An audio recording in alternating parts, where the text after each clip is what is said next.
All right, what is going on, everybody? Welcome back to another day of Saber Sims DFS office hours. It is Monday, September 18th of 2023 here. Looking ahead, we have an 8-game MLB main slate today. And then we have a rare 2-game Monday night, or two NFL games on Monday night. So you have double the showdown action and you have a 2-game main slate. So it should be an interesting day here. Hope you guys had a great week 2 Sunday main slate yesterday. I really enjoyed it myself. Max and I actually just got done doing our review. That should be out later today. If you guys didn't catch last week's, we did an NFL week 1 main slate review. Catch that on the YouTube channel, and then week 2 should be coming out later today. But for those of you who are new here, welcome. My name is Andrew. I'm one of the coaches over here at SaberSim. It's a show where we go over how to use the SaberSim app, answer any and all DFS related questions. Get your questions in one of 3 ways here. First way, send us an email, support@sabersim.com. Second way, post it live in the YouTube chat. Third way, post it in the office hours channel in our Discord server. If you're not in our Discord, want to get signed up, there is a link in the description of this video. And also here, it is Monday, so that means that we have to announce the winners of our weekly max challenge. What is the weekly max challenge? It is a giveaway that we have been doing during NFL season for the last couple seasons. If you guys want to know more about it and you're not signed up, the link to this page is in the description of this video. This is the sign up page.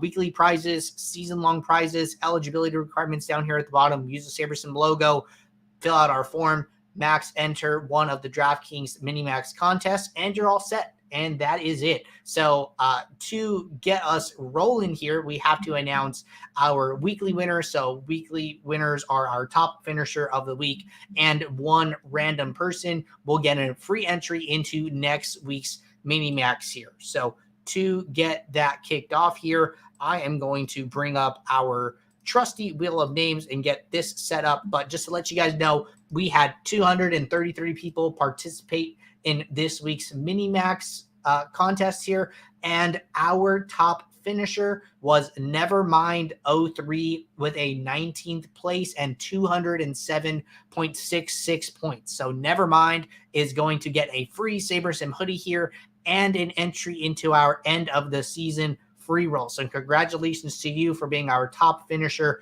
of the week and then getting over to our wheel of names. This is going to be a spin for free entry into next week's mini max here. I have all 233 names here. Just so you guys know, the Google sheet that shows everybody who is participating is pinned in the office hours channel. So if you go to the office hours channel in Discord, go to the pinned messages up at the top, you will see the link to the Google sheet. So gonna hit shuffle a couple times here, and we are going to get the spin rolling here. So we will see who our winner is for this week. And JDog1787 here. Congratulations. Our support team will reach out to you as well as Nevermind, letting you guys know that you guys are the winners for week 2. Congrats to everybody who participated. Hope you guys had a good, fun week of DFS. We'll be right back at this again next week. But with that being said, can get SaberSim pulled up here. Plenty to talk about on a Monday show here. I know we always have lots of questions on Mondays here. So going to get the app pulled up. We are going to start with the questions that came in the Discord as always here. And then we will jump over to the other questions that come in the YouTube chat as we go here. But looks like our last question came in from JDS Dog late Friday here. Looks like Jordan got back to him, but I did want to follow up on this. So the question was, is there any content on how the contest sims get filled? Say I use field lineups X that has 1,000 lineups. What happens if I use that to create a contest with size 10,000 or more? So Jordan replied to this and actually taught me something along the way here. So what happens? What we were talking about, right? We were talking about the contest sim settings. So let's say that, you're going to go into our contest sim and then you're going to select the drop down here for field lineups, right? And because this is a classic slate, there are 13 available buckets of field lineups here based on contest dynamics and all of our back testing here. So let's say you're playing a low stakes 20 max. So this field lineups are going to are going to be a basically a build of 5,000 lineups here. And if you want to see what that build looked like, you can go to contests, go to ownership contests, and then you can go and look at any of these. If you hit this eye icon, this low stakes 20 max here, if I click that, what's going to happen is it is going to generate the 5,000 field lineups that are being used to create the ownership projections for this ownership bucket here. So what JDS Dog is asking is like, hey, you know, there are 5,000 field lineups. Let's say that the contest that I'm playing in it, and I can also create contest sims from here, right? So I'm playing a 20 max, this $3 20 max, right? And I'm just going to look at this. So there's 158,000 entries here, right? So 158,000 entries, there's only 5,000 field lineups. What happens, right? And what Jordan said was, if the contest size is bigger than the field lineups, is a bigger number, then we are going to sim that contest as if the contest size equals the field lineups. And then if the contest size is less than the field lineups, we're going to randomly select however many contest entries there are from our field lineup. So an example would be, hey, there are 158,000 entries in this $3 20 max. Well, we're just going to sim it as if there's 5,000 here. And that is what we're going to do.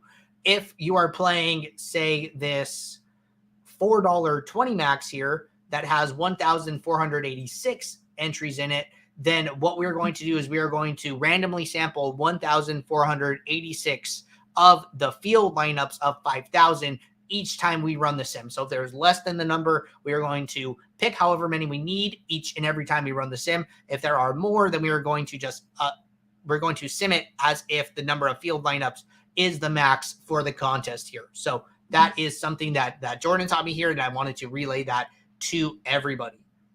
All right. Next question here from Kevlar. Question says,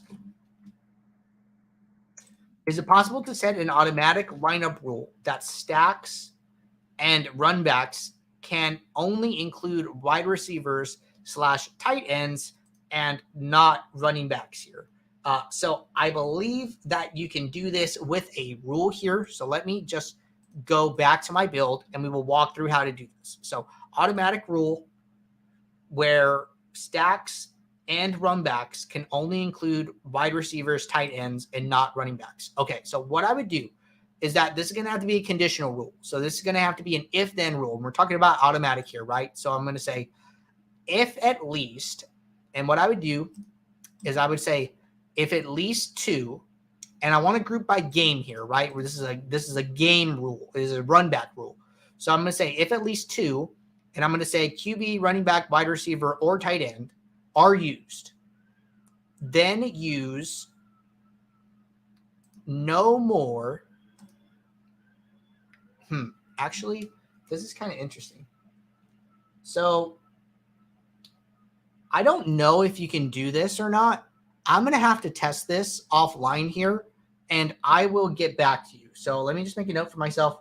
Kevlar 87 stack question, because this one's a little tricky. So let me see what I can do offline. I don't want to waste too much time here trying to figure this out, something I haven't thought about yet.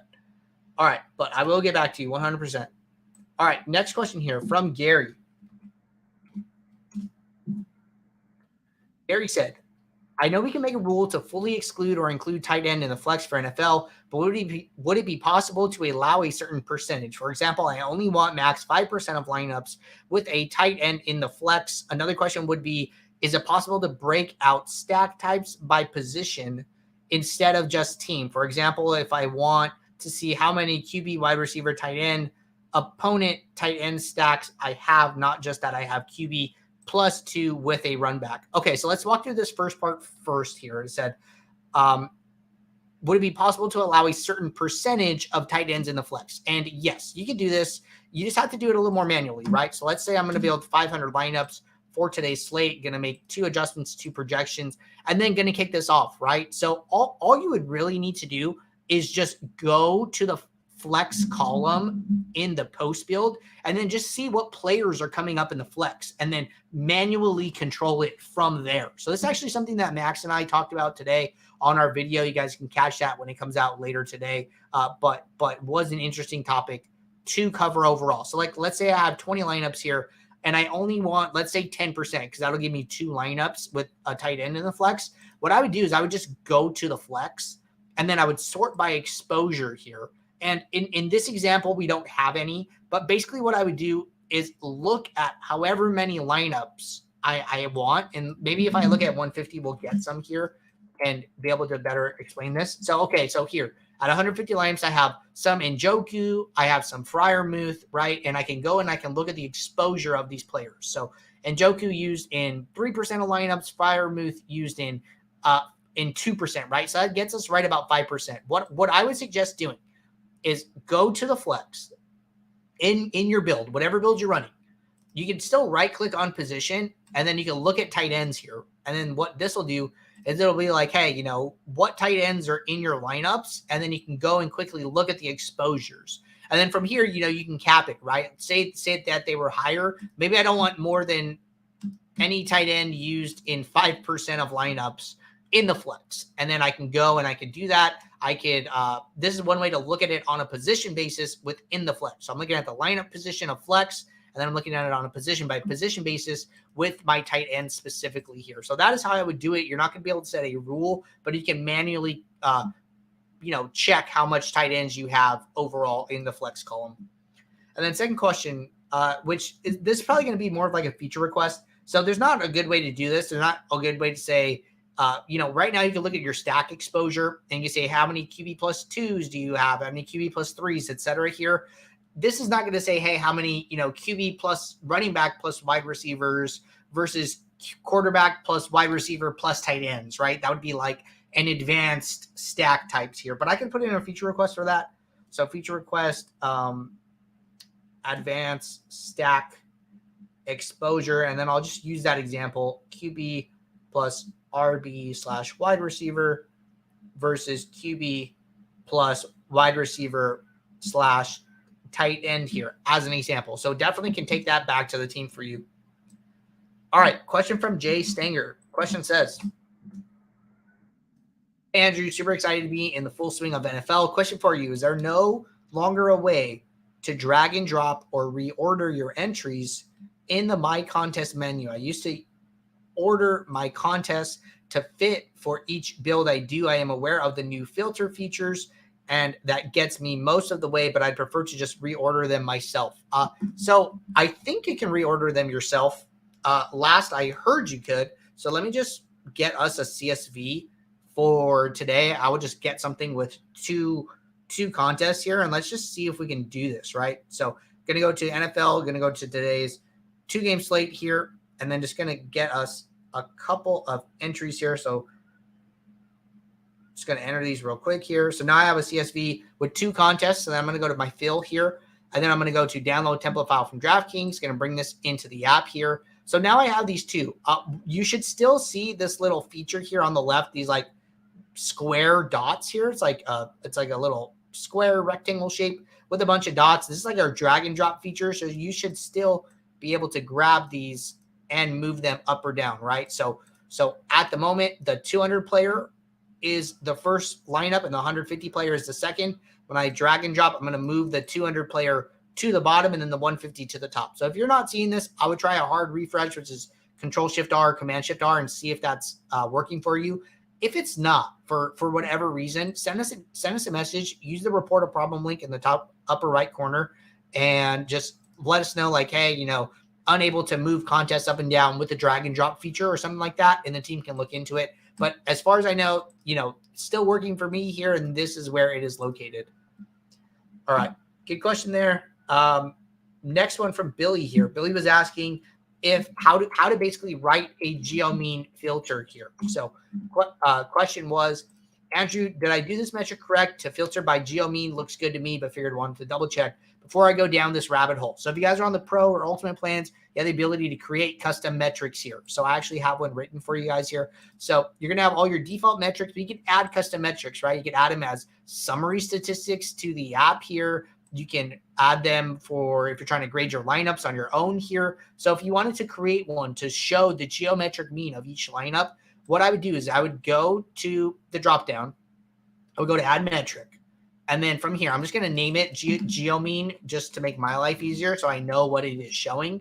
And then I'm going to go to my own. I'm going to go to product, geomean, and then I'm going to go to value. The value is going to actually do the calculation and show the number on the other side here. And then once you do that, one is going to be something that you can sort by. So I can look at the highest geomean versus the lowest geomean. And then two is going to be a summary statistic under each lineup. And then once you have that summary statistic, you can go to lineup filters, and then it will be an option in your drop down here. So this is how you filter after a build is run by geometric mean, create custom metric, and then go to filters, and then it will be available for you. All right, next question here. The question says, hi, when I try to make rules, I cannot select players. Boxes stay checked, and the other icon to select players is not showing up. Please help. Okay, so let's try this here. And I am going to go to my, actually I'm on an old version of the app here. So I'm just going to do a hard refresh myself and then make sure I'm seeing everything correctly here. So I'm going to go to my settings. I am going to go down to lineup rules. And I'm going to go to add new rule. I'm going to go to group. I'm going to go to manual here. So when I do this, I am seeing the little person icons. Like, say I wanted to put, all running backs in a group. I'm going to grab Nick Chubb, Najee Harris, Miles Sanders, Jamal Williams, and maybe even Jaylen Warren, right? And what I would do is just use this little player icon underneath the check boxes on the left-hand side. If you are not seeing that, if your guys are seeing something different for whatever reason, first off, do a hard refresh, right? Control-Shift-R, Command-Shift-R. Second is the same as before, user report a problem. Let us know, like, hey, I am having trouble adding players to manual group rules. I am not seeing the player icon. Like, let us know what's going on, and then our support team can help you from there. But on my side, seeing it all correct. If you're seeing something else, I apologize, and just let us know via one of those two ways here. All right, question from Phantom. Phantom said, any strategy tips for the two-gamer for Monday Night Football tonight? Yeah, I think this is a good question, right? One thing that really stands out to me right out of the gate is these very, very high ownerships, right? 70% Nick Chubb, 60% Chris Olave, 4 guys total over 50%, right? So one thing that I think of here is that, hey, duplication is going to be important, right? Being different from the field is going to be important. So I would approach this two-game slate similarly to how I would approach any type of showdown slate, trying to get an idea of what the most common combinations are, right? Nick Chubb is not cheap. He is 8,500. Where are people going to pay down, right? It looks like Elijah Moore is going to be very popular as a pay down option, right? 4,500 salary, 48% expected ownership here, right? So looking at all of the different combinations and combinatorics of the lineups, looking at the cash lineups, who's going to be the most popular plays, figuring out how to play a lineup, how to construct lineups that are going to be different from the field, looking at possibly using geomean, salary restrictions, etc. here, right? So the way I am approaching this two-game NFL slate is how I would be approaching any other showdown slate pretty much here. And then one other thing here is that, this is a classic slate, but because it's going to play a lot closer to a showdown, if you play a different amount of your bankroll on showdown slates, I would not, scale up your action because it is a classic slate. I would still tame my bankroll a little bit and play a little less on this two-gamer. All right. Next, there was one comment here: correlation. Don't be afraid to get weird with stats. That was in response to Phantom here, and I stand behind that sentiment as well here. And if you guys want to use more correlation, there's nothing wrong with coming in here and bumping up the correlation slider, right? Correlation slider for this at the moment is set at 2, which is low. If you want to come in here, bump it to 4, bump it to 5. Get different, but capitalizing on that correlation, I think is a great idea. All right. Scrolling down here, Sammy said, is it possible that using geomean gives almost the same amount of edge as it can for showdowns here? And I think that, I wouldn't say that you're getting edge by using geomean. I think edge is a particularly interesting word, right? When I think of edge, I almost think of like, hey, I think of leverage comes to mind with edge. I think of projection adjustments come to mind as edge, right? An example would be like yesterday, I saw that the Zach Moss and Deion Jackson projections were pretty close, but I adjusted that to an 80-20 split in favor of Zach Moss because I thought Deion Jackson was not going to play that much. And that is something I would consider like an edge, right? Geomean is what geomean, what a rule is doing, what a filter is doing. It is trying to help you to have less lineups that are going to be very highly duplicated. And by doing that, when you win, you're going to win more of the first place prize, right? You're trying to get as much first place equity as possible here, right? So geomean, I think, is as important in this two-gamer as it is going to be for Showdown here. But I wouldn't say that, it's like a leverage strategy, right? It is something that is necessary on these slates where you're probably going to need an optimal to get more of the first place equity. So think about it in those terms here. But I could be just reading into something too much here. All right. This is our last question in the Office Hours channel at the moment, and then we'll be jumping over to the YouTube chat. Question says, how come an already built rule, in this case a stack rule, it gives you an error when you make any small adjustments? Why is that? Is it better to create it for the slate instead? Thanks. Okay, so I think that automatic rules carry over well. So if you have a rule here that is like a basic stack rule, or even an advanced rule, it should work fine on any upcoming slates. I think it's when you have like a group manual rule here, where you're picking specific players. These players are attached to a player ID, and it could be possibly that they're attached to like the slate information. So I think that stack rules, advanced stack rules, automatic rules should carry over slate to slate very well. Any group manual rules might not carry over as well. I don't spend a ton of time using rules, so I could be wrong there. But if you think you are having an error and you don't think it should be happening, send us a report. Please let our support team look into it, and we will be happy to look into that for you and help you figure out whatever is going wrong. All right, jumping over to the YouTube chat. Question from DFS Maniac said, does the Sim ROI in the contest sims incorporate the rake? The answer, okay, so I believe the answer is yes. So what happens is that we have a set of lineups, right? And then what we're going to do is we're going to put each one of your lineups into a contest with the field lineups. And then in that contest, we have a payout structure. We're using some of your inputs here, right? So if you come in here, create a contest sim, you're giving us a percent to first, you're giving us a percent entries paid, and then we are using that as part of the payout structure, but our payout structures still assume the rake. At least I'm like 90% sure of that. So I can check here. So do contest sims have rake? Contest sims have rake. I'm pretty sure we just have like a blanket rake percent, like 10% or 15% that gets applied to the payout structure that you give us here. But I will check, but I'm like 90% sure that we are including rake.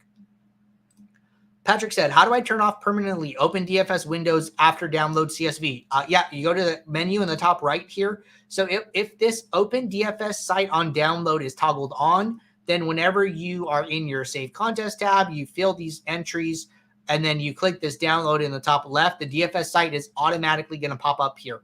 If this is toggled off, then that will not happen, and then the file will only download. All right, Derek said, is there a way to take a position out of the flex spot? Yes, there is here. And the way you would do that is you would go to flex, and you would filter by position here by right-clicking on the column header. Let's say I want to remove all tight ends. So I would click on my tight ends. This is just to see them here. And then I would uncheck them with the mask uncheck button. And then I would reapply. I would reselect all the positions. And then now when you do that, you're only going to see running backs and wide receivers are checked. Tight ends are not going to be checked. Therefore, they will not be put into the flex spot. All right, question from George. On a 2-game slate, SaberSim defaults the correlation slider to low 2. Would setting that slider to 0 be beneficial for what looks like a low-scoring set of games? This is like, I think this is actually a good question, right? Because we just talked about increasing the correlation slider for our build settings for people who were trying to get to, higher stacks or things like that, right? And opposing the default of 2 here. I think it's okay to go the opposite direction as well. I think you make a fine case for it, right? 2-game slate, maybe you're looking for something more optimal, want to just lean on the correlation achieved naturally in the play-by-play sims.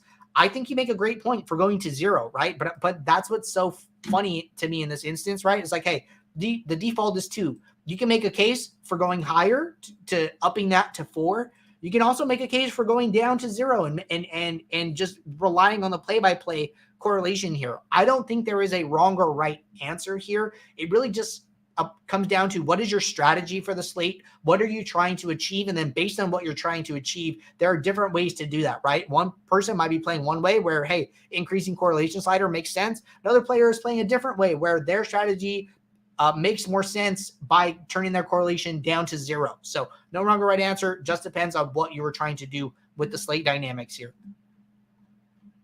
All right, next question from George said, I had the same problem with the group rules, could not select. It was something with the Firefox browser. Okay, definitely unaware of this one here. So if you're experiencing this, send us a report. And then also what you can do is try changing browsers, right? If you're using Firefox, try Chrome. If you're using Chrome, try Edge. If you're trying Edge, try Safari, right? I think any one of those could act a little bit different and behave a little bit different overall. All right, question from Sal here. Sal said, is it possible to load some by rank and other unique when filling the lineups? Yes, you can definitely do that. So if I were to go back to my lineups here, I have these 2 contests here. Let's say that, I have multiple contests here. All you have to do is just uncheck the ones you don't want to fill and then change your selection method. So the options were rank. So like, hey, I want to fill this first one by rank here. So then I just fill that. And then I go back to the screen. I go to the next contest. And then, I fill by unique random, right? And then I save that. And then now that I filled those 2, then they will be all set. And then when you click this green icon, it's going to download all of the entries regardless, right? So just go through that step of unchecking the ones you want, filling them, rechecking the other ones that you want, filling those, but you can definitely fill them differently from within the same screen. All right, this is our last question at the moment from William. William said, when I run multiple contest sims out of the same build, I end up with some of the same lineups in different contests. Is there an easy way to avoid this, or how would you handle this? Great question here. So basically, what William's saying is like, hey, I have, 2 contest sims, 3 contest sims, and then I run them. And then when I'm going through here, I'm probably just sorting by the contest sims, filling them to my contest, sorting by the next contest sim, filling my contest, right, one by one here. Some lineups can grade out well across multiple contest sims. What we suggest here is filling a set of lineups, trashing the lineups you used, and then resorting by the next contest sim and then filling those. The reason for that is that each lineup will only get used one time here. So like, let's say you're filling a 20 max, right? So I have 2 20 maxes maybe. So then I'm gonna fill it, and then I'm gonna come in here. I'm just gonna use this little trash icon on the lineup, and then I'm gonna get rid of these 20 lineups. And then once I do that, I'm just gonna change the number in my lineups back to 20, and then it will put a new set of 20 lineups, the next highest ranked set up, and then I could fill my next contest from there. We are working on creating a bulk trash icon here to make this process easier. Unfortunately, at the moment, it is a manual process, but that feature is coming very, very soon. All right, Greg said, if I want to sim for a 10-man winner, take all, do I create a contest field of 9 lineups or 10, or does this not function that way for small contests? Okay, so kind of covered this at the beginning of the show, but happy to talk about it again. So basically, if your contest size is smaller than the number of field lineups that we have 5,000 field lineups per bucket, we are just going to randomly sample 10 sims each time we run the contest sim. So that is how that would work. And then what I would suggest doing here is in your contest sim, just say your contest size is 10, select the appropriate lineup here. So I'm going to click the winner take all for the field lineups. And then, I'm going to set this to 100% to first. And then I believe if there's 10 and only the winner wins, then it's 10% of entries get paid. And then this would basically look like what it looks like here. But just know that we are going to randomly sample from our field lineups when running the contest sim. But that's how I would create it. All right, everybody, we are all caught up with questions in the Discord and the Office Hours channel. Congrats again to our winners here, Nevermind 03 and JDog 1787 here. Another great week of the Mini Max Challenge here. And I owe Kevlar a response. I have to put in a feature request for advanced stacks here, and then I have to confirm if contest sims do include rake. So I will cover those things on my end, and I look forward to seeing you guys tomorrow, Tuesday, 2 p.m. Eastern, for our next show. So until then, take care. Good luck in your contest. I will see you all. Thanks. Bye.